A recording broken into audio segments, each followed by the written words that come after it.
Finally আমরা পৌঁছে গেছি আমাদের আজকে যেখানে আসার কথা ছিল, আর সেই জায়গাটা হচ্ছে অযোধ্যা ধামে আমরা পৌঁছে গেছি।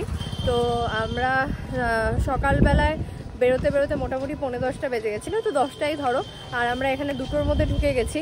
এখানে এখনও কিন্তু প্রচুর রেস্ট্রিকশান আছে, তাই তোমরা যদি গাড়ি নিয়ে আসো মানে তাদের গেট পাস লাগছে, গাড়িতেই বলো বা বাসেই বলো, যারা অনেকজন মিলে আসছো, বাসে আসছো, সব কিছুর কিন্তু গেট পাস লাগছে। কারণ যদি তুমি মন্দিরের কাছাকাছি হোটেল নাও, মোটামুটি 3-4 জায়গায় রেস্ট্রিকশান আছে, গেট পাস ছাড়া গাড়ি ঢুকতে দিচ্ছে না। তো আইদার তোমার হোটেল থেকে তোমরা পারমিশন করিয়ে নিতে পারো, আর না হলে নিজেরা গিয়েও পারমিশন করাতে পারো। তো সেক্ষেত্রে প্রত্যেকটা যেখানে চেকিং বুথগুলো করা হয়েছে তার আশেপাশেই আছে পারমিশন নেওয়ার জায়গা, সেটা করে নিতে পারো। না হলে কিন্তু গাড়ি যদি লাগেজ থাকে অসুবিধা হবে। তো আমরা সেরকমই করলাম, সব করে টোরে আমাদের ঢুকতে ঢুকতে হোটেলে মোটামুটি 3টে বেজে গেছে।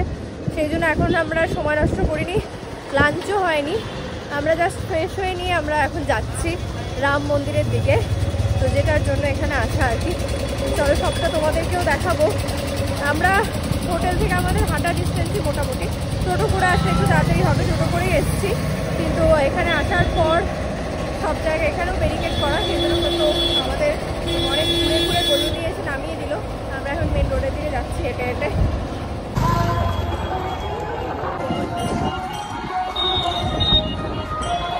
চলে এসেছি আমরা, দেখো অলমোস্ট রাম জন্মভূমি তীর্থক্ষেত্র, ডান দিকে মন্দিরের গেট সামনে। ও ফাইনালি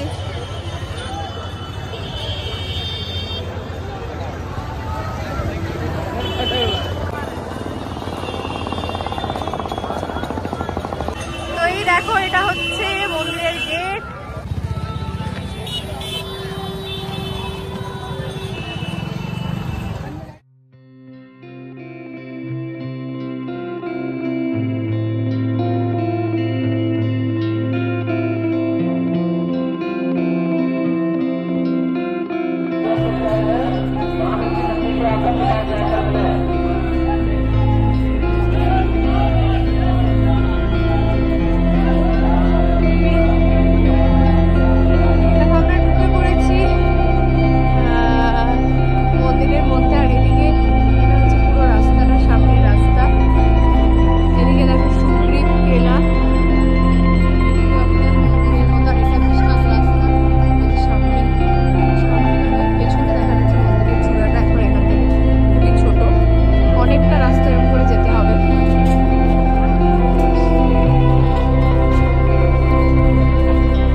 দর্শন করে আমরা চলে এসেছি এখানে, আর একটু টাইম লেগেছে অনেকটাই। মন্দিরের মেয়েদের লাইন খুব একটা ছিল না, দুটো সেপারেট লাইন আছে, মেয়েদের লাইন আর ছেলেদের লাইন। তো ছেলেদের লাইনটাতেই মেনলি ভিড়টা বেশি, সেই জন্য টাইমটা লেগে গেছে। মানে আমি আর মা মন্দির দর্শন করে বেরিয়ে এসে অনেকক্ষণ দাঁড়িয়েছিলাম বাবার আসার জন্য। এখানে দেখো দোকান আছে প্রচুর, বেরিয়ে এসেছি আমরা এখানে। আমাদের দুপুরে লাঞ্চ হয়নি, ওই জন্য একটা দোকান থেকে বেশ সুন্দর সুন্দর গরম গরম কচুরি খেলাম। তারপর এখানে একটা দোকান থেকে ছবি নিলাম। মেন মন্দিরের সামনে থেকে পুরোটা ভেতর অবধি কিন্তু পুরো মোবাইল নেওয়া বন্ধ। মেন মন্দিরে যাওয়ার অনেকটা আগে থেকে তোমার মোবাইল কাউন্টার, জুতোর কাউন্টার সব আছে, সেখানে তোমাকে রেখে যেতে হবে। ওরা জুতোর কাউন্টারের জন্য টোকেন দিয়ে দিচ্ছে, মোবাইল কাউন্টারের জন্য কটা মোবাইল, সমস্ত কিছু তোমার ইনফরমেশান নিয়ে একটা ছোট রিসিপ্ট আর সাথে একটা চাবি দিয়ে দিচ্ছে লকারের, যার মধ্যে সব কিছু রাখা থাকছে তোমার। তুমি গিয়ে ওটা সাবমিট করলে তোমাকে দিয়ে দেবে তোমার ব্যাগ বলো, মোবাইল সব কিছু। তো সব নিয়ে আমরা বেরিয়ে এসেছি। মন্দিরটা জাস্ট অসাধারণ, মানে এত সুন্দর মন্দিরের কাজ ভেতরে, প্রত্যেকটা জায়গায় নিখুঁত কাজ, ভীষণ ভীষণ সুন্দর। আর রামলালার মূর্তি নিয়ে তো কিছু বলারই নেই, ভীষণ সুন্দর, খুব ভালোভাবে, খুব কাছ থেকে খুব সুন্দরভাবে দর্শন করা যাচ্ছে। ভেতরে গিয়ে কিন্তু একদমই হুড়োহুড়ি বা ভিড়ের কোনো ব্যাপার নেই, খুব ভালোভাবে আমরা দর্শন করেছি। এটাই হ্যাঁ যে মোবাইল অ্যালাউড নয়, সেজন্য তোমাদেরকে কিছু দেখাতে পারিনি। আর যা দেখার নিজেরাই দেখে এসেছি, তো তোমাদেরকে দেখার জন্য নিজেদের এখানে আসতে হবে। হচ্ছে মন্দির যাওয়ার রাস্তাটা, যেটা আমি দিনের বেলা যাওয়ার সময় দেখালাম, আর এখন রাতের অন্ধকারে দেখো বেশ সুন্দর লাগছে। আর দুই পাশে জাস্ট ভর্তি দোকান, খানিকটা পুরীর মন্দিরের রাস্তার মতো, যেখানে পুরীর মন্দিরের রাস্তা থেকে তোমার মাসির বাড়ি যাওয়ার রাস্তাটা যেরকম, খানিকটা কিন্তু সেরকমই ফিলিংস আসবে তোমার এখানে আসলে, যেটা আমারও আসছে। প্রচুর দোকান আছে এখানে, আর সমস্ত দোকানে কিন্তু রামের ফটো পাওয়া যাচ্ছে, রামলালার যে মূর্তির ফটো। আমরা একটা টোটো নিয়েছি, যেটা এখন আমরা যাচ্ছি নতুন ঘাটের দিকে। তো নতুন ঘাটে যাওয়ার যে মেন রোডটা, সেটাও খুব সুন্দর, ওটা মেন রোডটাই খুব সুন্দর করে সাজানো হয়েছে রাম মন্দিরের উদ্বোধন উপলক্ষে। তো আমরা যাচ্ছি ভেতরের রাস্তা দিয়ে, যে রাস্তাটা দিয়ে আমরা যাচ্ছি, সেই রাস্তাটা মানে দেখে আসলে পুরো মনে হবে বৃন্দাবনে এসেছো, পুরো বৃন্দাবনের মতো, একটার পর একটা মন্দির, মানে রাস্তার দুধারে শুধু মন্দিরই। খুব সুন্দর লাগলো রাস্তাটা ঘুরে।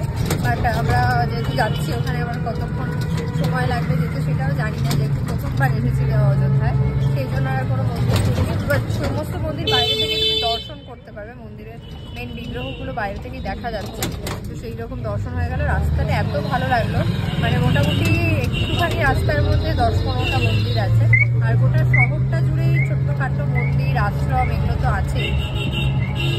তবে এখানে ঠান্ডা আছে মোটামুটি, যেরকম ঠান্ডা বেনারসে ছিল সেরকম ঠান্ডাই কিন্তু এখানেও আছে। হাওয়া দিচ্ছে প্রচণ্ড আজকে, সেই জন্য ঠান্ডাটা একটু বেশি লাগছে। আমরা এই রাস্তায় চলে এসেছি, আর এখানকার লাইটিংটা দেখো কি দারুণ লাগছে, ভীষণ সুন্দর।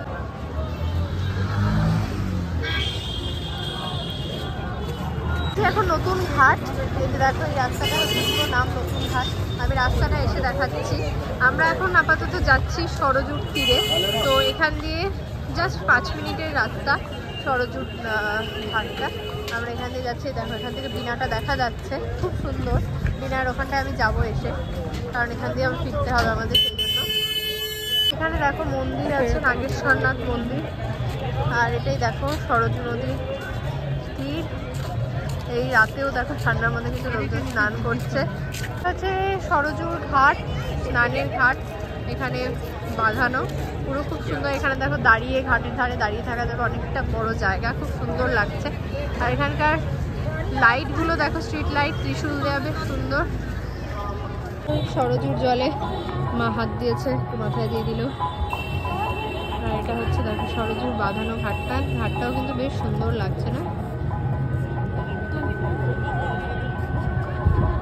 এখানে কিন্তু অসংখ্য ঘাট, এই ঘাটটায়, এই দিকটায় মানে একটাই ঘাট, মানে 3-4 রকম মানে এভাবে নাম্বার দেওয়া আছে। এখানটা ফাঁকা, আগেরটায় প্রচুর মানুষ স্নান করলো এই ঠান্ডার মধ্যে, মানে এখানে হাওয়া দিচ্ছে আর কি, হাওয়ার জন্য ঠান্ডাটা লাগছে।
হোটেলটা একবার দেখিয়ে দিই, কারণ আগের হোটেলটা আমি এরকম করে দেখানো হয়নি। এটা হচ্ছে রঘুপতি ইন, বাবু বাজারে।